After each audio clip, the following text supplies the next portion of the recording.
नमस्कार मैत्रिणींनो. काल आषाढ पौर्णिमेनिमित्त भजी केल्या होत्या गोड आणि तिखट. तर तिखट भजीसाठी डाळीचं पीठ घेतलं, तर हिंग, हळद, मीठ, ओवा टाकल्या आणि हिरवी मिरची, लसूण, आलं, कोथिंबीरच्या काड्या घेऊन हिरव्या मिरचीच्या तिखट भज्या केल्या आणि बटाट्याच्या करायच्या होत्या म्हणून बटाटे कापून मिठाच्या पाण्यात टाकून ठेवलं. हे गोड भजीचं पीठ आहे. सकाळीच भिजवून ठेवलं होतं. 1 वाटी गूळ घेतला, त्याच्यात 1.25 वाटी पाणी टाकलं, 1.25 ते 1.5, आणि त्या पाण्यात जेवढं मावेल तेवढं पीठ सकाळीच सुंठ आणि मीठ टाकून भिजवून ठेवलं. भजी हलकी येतात. बारीक कांदे कापून घेतले. बटाट्याच्या भजीसाठी सेपरेट याच्यामध्ये आधी पीठ टाकून घेतलं, की जेणेकरून कांदा आणि बटाटा एकत्र होणार नाही, आणि उरलेल्या पिठामध्ये कांदा टाकला. असे 2 वेगवेगळ्या प्रकारचे सेपरेट पिठं तयार करून घेतले, बटाट्याच्या आणि कांद्याच्या भजीची. आधी गोड भजी तळून घेतली.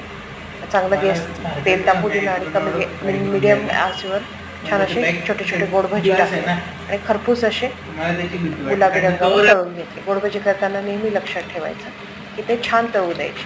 ही बटाट्याची भाजी करून घेतली तशीच त्यानंतर, आणि त्याच्यानंतर तशीच कांद्याची भाजी करून घेतली. भजी करताना नेहमी लक्षात ठेवायचं की पीठ भिजल्यावर करायच्या आधी 1-5-6 मिनटं पीठ छान फेटायचं, जेणेकरून भजी हलकी येते आणि सोडा टाकायची गरज पडत नाही. आणि गोड भजीचं पीठ नेहमी सकाळी भिजवायचं, की जेणेकरून ते तेलकटही होत नाही, हलकी येते आणि कुरकुरीतही येते. मी नेहमी असं करते. हे उरलेलं पीठ आहे गोड भजीचं आणि तिखट भजीचं, तर ते फ्रीजमध्ये ठेवून दिलं आणि सकाळी गोड भजीच्या पिठामध्ये थोडंसं पाणी ॲड केलं आणि ते असं पातळ केलं, आणि तसंच तिखट भजीच्या पिठामध्ये पण थोडंसं पाणी ॲड केलं, किंचित कमी, आणि ते पातळ केलं आणि त्याचे असे छान धिंडरे, किंवा आपण त्याला इंग्लिशमध्ये पॅनकेक म्हणतो, असे करून घेतले.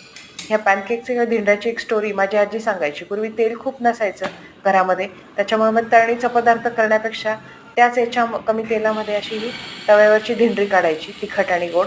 ती भजीच्याच चवीसारखी लागायची. म्हणून हा पूर्वी इकॉनॉमिकली डेव्हलप झालेला हा धिंडरे म्हणून पदार्थ आहे. तो खरंच तेलकट होत नाही, चवीलाही अगदी भज्यांसारखाच लागतो आणि करायलाही सोपा असतो. तर तुम्हीही करून बघा गोड भजीच्या आणि तिखट भजीच्या पिठाची धिंडरे पण आणि भजी पण या पद्धतीने. नेहमी तिखट भजीच्या पिठामध्ये हिंग जास्त वापरायचा, कारण मग त्याच्याने डाळीचं पीठ हे बाधत नाही, आणि ओवा.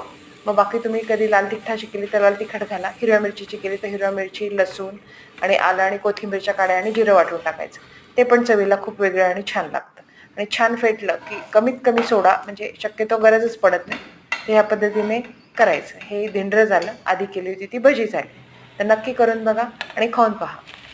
स्वयंपाक हा सगळ्या सारखाच असतो, फक्त प्रत्येकाची करण्याची पद्धत वेगळी आणि कंटेंट टाकण्याची पद्धत वेगळी. ज्याला प्रॉपर स्वयंपाक येत असतो त्याने फक्त बघितलं तरी त्याला लक्षात येतं की आपण काय करतोय. तर करा आणि खा आणि एन्जॉय करा आषाढ महिना. थँक्यू.